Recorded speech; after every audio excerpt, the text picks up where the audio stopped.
berkata seperti ini. Kami, nah ini kan kami waktu Ibnu Abbas ini ketika sudah dewasa. Ketika dewasa di sini balik udah akhir balik. Ibnu Abbas umur 12 saja udah jadi ulama itu udah dewasa, udah mencor banget karena ilmunya. Kami dulu diajarkan Maghazi itu sirah, peperangan, diajarkan perangan, tapi diajarkan secara kronologis, diceritakan kejadian-kejadian, diceritakan kejadian-kejadian peperangan itu, sama seperti halnya kita diajarkan Al-Quran. Karena lewat banyak ayat turun, itu turun ketika peperangan. Dan kalau kita pelajari setiap perang dengan perang itu pasti beda-beda kisahnya dan beda-beda hikmahnya. Dan apa yang bisa kita ambil untuk diri kita sendiri, perhatikan. Setiap dari diri kita itu pasti akan mengalami perang Badar. Pasti akan mengalami Badarnya sendiri, akan mengalami Uhudnya sendiri. Badar ketika semua hal itu berpihak kepada kita. Padahal kita tidak punya kekuatan apapun. Pernah ngalamin hal itu enggak? Pernah? Ayo diingat-ingat lagi, pernah? Namun dari karena ini masih nama gimana? Tapi seolah-olah berpihak kepada kita. Alhamdulillah, kita ada mengumpulkan. Alhamdulillah, itu setiap orang kita punya badannya sendiri. Betul tidak? Merawat gak Bu? Ini hikmah dari sirah fikih sirah. Setiap orang punya badannya sendiri. Ketika kita merasa sangat lemah, tiba-tiba ada Allah berpihak ke kita. Tapi ada kalanya kita juga mendapatkan Uhud kita. Ya, gimana? Gimana cerita perang Uhud? Ada kalanya kita juga kalah. Ada kalanya kita dikhianati sama orang-orang. Kan perang Uhud itu ya, ada yang berpihak, mereka berbalik arah. Kita ngalamin hal itu. Ternyata Allah memberikan pelajaran untuk memberikan kita kekalahan terlebih dahulu. Pernah yang merasa kalah? Atau dalam hal bisnis, ternyata bisnisnya jalan. Itu mengajarkan apa? Mengajarkan apa? Dari cerita para teman, kita mengalami Uhud kita sendiri. Masing-masing memiliki Uhud. Uhud itu gimana Bu? Punya musuh dari muslimin. Punya musuh dari muslimin. Jika baturan pepet tidak mengalami sama. Sudah perang Uhud. Kita mengalami perang Khandaq. Setiap dari diri kita pasti mengalami perang azabnya sendiri. Ketika semua orang berkoalisi, kita cuma satu orang.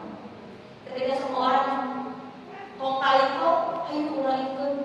Di belakang kita cuma melawan sendiri. Azab itu kan koalisi, artinya masih ingat tidak?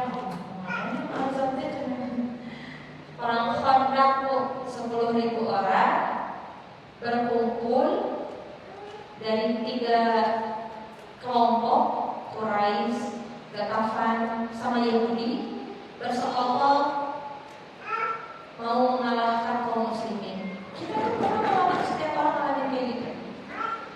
Mereka semua bersekongkol ingin menjatuhkan kita. Apakah dari pelajaran perang Khandaq kita yang melawan atau tidak? Dan kita yang bertahan. Kita yang bertahan kan? Kita cuma bikin strategi gak nyerang, kita bertahan. Siapa yang meruntuhkannya? Allah. Setelah 40 hari Allah turunkan angin dan tenda-tenda mereka, kegigiran, ketakutan mereka, akhirnya mereka menyerah. Semua dari peperangan itu pasti kenapa?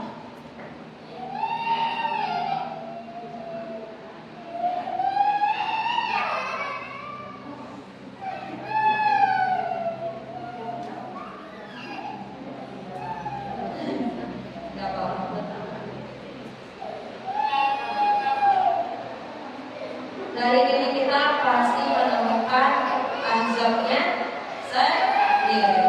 Setelah dikasih perang azab, ada kabar gembira lagi. Ada dikasih perang Khaybar. Ada masanya kita dikasih harta banyak, Allah. Dikasih kemudahan ekonomi,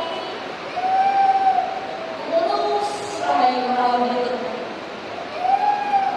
Karena kalau ini terus kita berkata Allah lagi sayang kepada.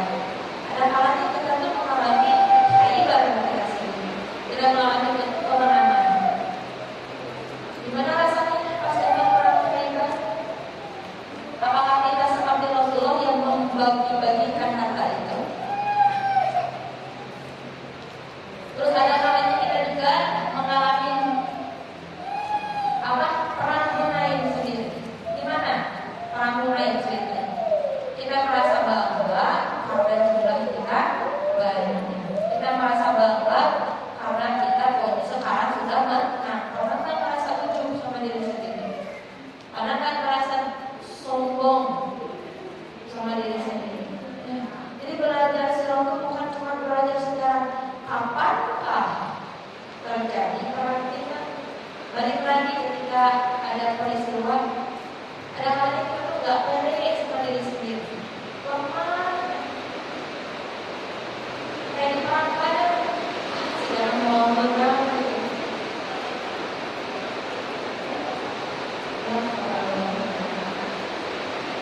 Terus setelah perang Hunain dikasih apa lagi? Ada perang Hunain dikasih harta banyak sekali, banyak. Kemudian dijatuhkan lagi, datanglah perang Tabuk yang harusnya kita tuh dapat harta banyak hari itu, tapi kita harus tinggalkan karena memilih berjihad di jalan Allah. Apa ada perang seperti itu? Nawas atau tutup rokoknya, nawas atau tutup rokoknya, dilarang. Jadi tadi kita nawas sebenarnya ini tidak tahu sendiri. Pernah mengalami perang Tabuknya sendiri. Jadi belajar sirah itu bukan cuma pelajaran tentang apa, di mana, kenapa, tapi pelajarannya apa sih perang Tabuk itu? Bukan apakah, siapakah, apa yang bisa saya ambil dari pelajaran tersebut? Karena sirah sejak itu tidak ada yang baru di dunia ini. Bumi hanya sedang mengulangi sejarahnya. Tidak ada yang baru. Cuma beda tulisannya sedikit-sedikit. Kisahnya baru, kisahnya sama. Coba kita kumpulkan 20 wanita. Masing-masing cerita tentang permasalahannya. Tertulis, misalnya nggak maju di sini. Saya yakin 2 dari 5 masalahnya sama. Oh ini mah sama, ini tuh sama, masalah setiap orang. Oh ibu sini nulis. Ada yang cerita tentang anaknya sama. Ada yang cerita tentang dirinya sendiri sama. Keluarganya, tetangganya, suaminya, pasangannya, hartanya itu sama. Karena memang di sana aja menceritakan. Soalnya sama, beda hasilnya. Apa yang membedakan hasilnya? Karena apa? Karena input ilmunya. Jadi kalau kita nggak bisa menyelesaikan ujian kehidupan kita, jangan nyalahin ujiannya, jangan nyalahin hasilnya, salahin kitanya nggak punya ilmunya. Saya sering ngomong ini biar hati, bukan hiburan orang miskin ya, atau hiburan orang yang menderita, tidak. Kan kita harus bahagia ya. Saya sering mengajarkan ini ke diri saya sendiri. Jangan merasa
kita nggak sanggup, kita mundur aja dari peperangan itu. Saya mundur deh. Bukan karena untuk perang, jadi perang nggak bisa. Ya mungkin kita syahid begitu. Apa ya? Saya syahid saja di peperangan, namun ini saya tidak kuat. Kitanya, ya, jangan nyalahin meninahannya untuk perang. Jangan pakai kata kamu atau kata baik ketika dapat sebuah masalah. Kenapa sih aku tuh perang? Ya, sahabat ya. Ayo kita perang. Terus ada orang-orang yang hatinya lemah, orang-orang yang hatinya lemah. Kenapa sih kita tuh perang? Mending berdamai saja, berdamai bersama-sama ciptaan Allah. Bisa? Bisa ya? Bisa nggak? Maka ada syariat, ada hukum. Itu tidak bisa ngikutin orang-orang suruh mengerti kita, tidak bisa. Makanya ada hukum, ada tatanya, ada syariatnya. Gak bisa seenaknya. Itu yang sering saya bimbing ke diri saya sendiri. Oh, kalau sekiranya saya tidak sanggup, daripada saya meracuni peperangan tersebut, meracuni setiap orang, hayu kalau ini kalau orang, saya lebih memilih saya syahid di perang tersebut. Saya nggak bisa melakukan, saya syahid saja. Apa saja saya mati. Begitu. Ada lebih mulia syahid daripada menggerbosi di sana seperti orang-orang munafik yang ayolah balik di dalam resiko peperangan. Ayo balik lagi. Tahu Israel mana itu peperangan yang mana? Uhud. 1000 orang udah pergi, 300 balik lagi. Kata Abdullah bin Ubay, ayolah balik lagi, mau menang. Esek, mau menang pasti. Kalau memang kita yang nggak sanggup, kita ada sanggup. Gitu. Itu dari peperangan itu banyak hikmahnya. Tinggal kita minta ke Allah, ya Allah bukakan basirah dari hati kita, bukakan mata hati supaya kita bisa melihat hikmah dari setiap kejadian. Kita nanya, akibat hujan, jangan sering nanya gitu. Nah, akibat hujan, ya. Nah, sahabat yang baik itu tidak melarang kita hujan-hujanan, tapi apa? Menemani kita di kala hujan, menemani kita. Tunggu aja nanti sakit ya. Tapi apa? Datang yang paling bawa payung, bawa solusi. Kalau nggak bawa solusi, ayo kita menari di bawah hujan. Ini teman-teman yang baik. Jangan suka tunggu hujan di sini. Tidak ada ceritanya. Kalau kita udah lihat sekarangnya penelitian, hujan bikin sakit ternyata tidak itu. Ternyata namun hujanan itu sehat seperti seluruhnya. Penelitian baru bahwa lampu itu bikin sakit, menurut sakit karena perasaan. Sekarang ternyata justru terapi. Oh seperti itu ya, dan memang itu orang tua. Begitu jadilah mata yang selalu melihat kebaikan dalam setiap sudut pandang. Jangan jadi mata karena yang ketika lalat masuk ke air yang dibuang airnya. Namun ketika lalat masuk ke dalam madu yang dibuang lalatnya. Jadilah kita tuh madu. Mau jadi madu, mau jadi air. Jadilah wadah diisian air. Harganya berapa? 3.000, 5.000. Tapi wadahnya sama. Tapi wadah 1 liter diisian madu jadi berapa? 100.000-nya. Tapi wadah diisian air comberan jadi berapa dijualnya? Jadi katanya mau yang mana? Mau diisi mana? Mau diisi apa hatinya? Diisi madu. Jangan madu yang asli yang dibawa ke rumah nangis.